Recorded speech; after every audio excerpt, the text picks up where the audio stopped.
ഒരു അപകട വാർത്ത വീണ്ടും വരുന്നു. അൺഫോർച്ചുനേറ്റ്ലി പത്തനംതിട്ട ഇലന്തൂരിലാണ് KSRTC ബസ്സിന് പിന്നിൽ മറ്റൊരു KSRTC ബസ് ഇടിച്ച് അപകടമുണ്ടായിരിക്കുന്നത്.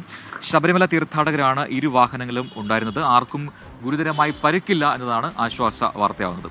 അതെ, ശ്രീജിത്ത് ശ്രീകുമാറിനാണ് പത്തനംതിട്ടയിൽ നിന്ന് ചേരുന്നത്. ശ്രീജിത്ത്, എന്തായിരുന്നു ഈ അപകടത്തിന് കാരണം? എന്തായാലും ആർക്കും ഗുരുതരമായ പരിക്കില്ല എന്നുള്ളത് ഒരു ആശ്വാസകരമായ കാര്യമാണല്ലോ.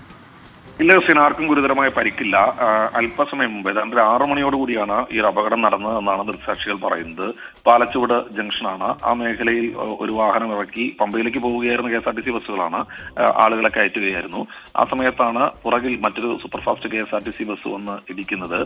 ഇടിയുടെ ആഘാതത്തിൽ പുറകുവശത്തെ ചില്ലും അതുപോലെ തന്നെ പുറകുഭാഗവും തകർന്നിട്ടുണ്ട്. ഈ പുറകുവശത്ത് ഇരുന്ന ആളുകൾക്ക് ചെറിയ തോതിൽ പരിക്കുണ്ട്. അതുകൂടാതെ KSRTC ബസ്സിലെ ചില യാത്രക്കാർക്കും ചെറിയ പരിക്ക്, അത് ചെറിയ പരിക്ക് മാത്രമാണ്, കാര്യമായ പരിക്കില്ല. എല്ലാവരും ശബരിമല തീർത്ഥാടകരാണ്. എല്ലാവരെയും ആശുപത്രിയിലേക്ക് കൊണ്ടുപോയിട്ടുണ്ട്. കാര്യമായ പരിക്കില്ല എന്നാണ് ആശുപത്രി അധികൃതരും നമ്മെ അറിയിക്കുന്നത്. എന്തായാലും അതിനുശേഷം ഈ മറ്റൊരു വാഹനത്തിൽ ആ ആളുകളെ മാറ്റി ശബരിമലയിലേക്കുള്ള യാത്ര തുടരുന്നു എന്ന് തന്നെയാണ് നമ്മൾ മനസ്സിലാക്കുന്നത്. ശരി, എന്തായാലും അപകടത്തിൽ ആർക്കും പരിക്കുകളില്ല എന്നത്, ഗുരുതരമായ പരിക്കുകളില്ല എന്ന ആശ്വാസമാണ്. അത് കമന്റ് ബോക്സിൽ വന്നു കഴിഞ്ഞാൽ നമ്മുടെ അരുൺ ജി മുട്ടട പറയുന്നു, Rejin and Christina good morning. Rejin bro നോക്കി നിൽക്കാതെ ഒരു 10 പുഷപ്പ് എടുക്കും മച്ചാനെ, ഞങ്ങൾക്കൊരു ഇൻസ്പിറേഷൻ ആവട്ടെ.